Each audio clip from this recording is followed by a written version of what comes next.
Violent weekend among the gangs of California. A man who was standing in line to see Colors, the movie about gangs, was shot in the head by someone wearing the colors of a rival gang. So far this year, almost 100 people have been killed in gang-related violence in the Los Angeles area. And for every death, as Bonnie Strauss reports, there are related victims. It's early morning in South Central Los Angeles, and it's anybody's guess who will get killed tonight. Roger, I just want to make sure we have the house secured and I'll make an entry.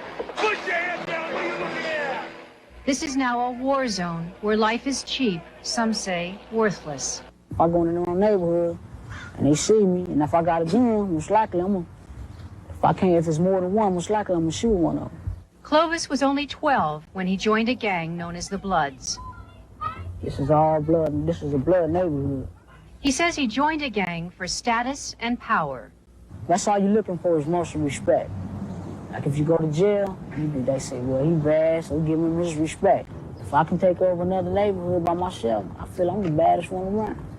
There's an incredible lack of real appreciation for the level of violence that these people are capable of, you know, just exactly what they're willing to do. Gang violence killed nearly 400 people here last year.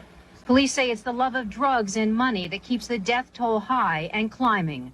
More than half of those killed were innocent victims, people just caught in the crossfire.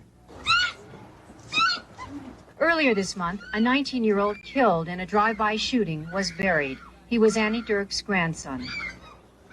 In the past 5 months, she's buried 2 grandsons and her own teenage son, all victims of senseless gang-related shootings. Good boys who Annie says were in the wrong place at the wrong time.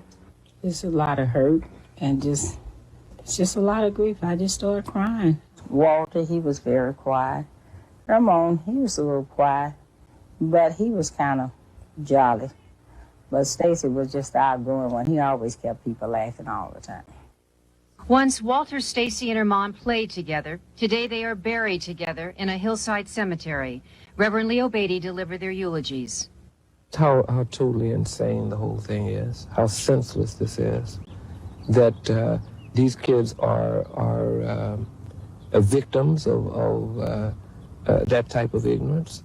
Annie now lives in fear behind locked bars, but she insists she won't leave a house filled with memories. And sometime at night, I listen for the door to unlock, thinking it's Walter and Stacy coming by to tell me they finna go home. But it's not them. Ann Crenshaw, another mother, is caught in the wave of gang violence as well. 2 of her sons are in jail. Both belong to a gang. She's determined to save her youngest son, Jermaine, from a similar life of drugs and violence. She monitors his every move.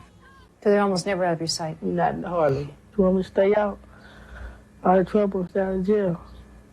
And she care about it. Jermaine is getting the message from all sides, even from his brother Thomas's jail cell. I wish that he do things different than I did and just get everything that's out there to get. To make yourself just a better man than I am. So far, Annie Crenshaw's efforts seem to be working, but she worries that whatever she does, gangs will undo through fear and intimidation. I tell him, he has to find a way. He know more about it than I do. But if he can't talk to me, find someone to talk to, you know, and try to deal with it. After 5 years of gang life, Clovis wants out, but worries he won't survive in the ghetto on his own. Being an outsider on gang turf can be fatal. I can't go in different places. I gotta watch my back when I walk down the street. Can't wear this color, can't wear that, can't go there. Just problems. He says he sees no way out of a life he's grown to hate. They might take my life before I take theirs. Is that any way to live? Oh, there's no way to live. But they ain't got no other choice. Bonnie Strauss, ABC News, Los Angeles.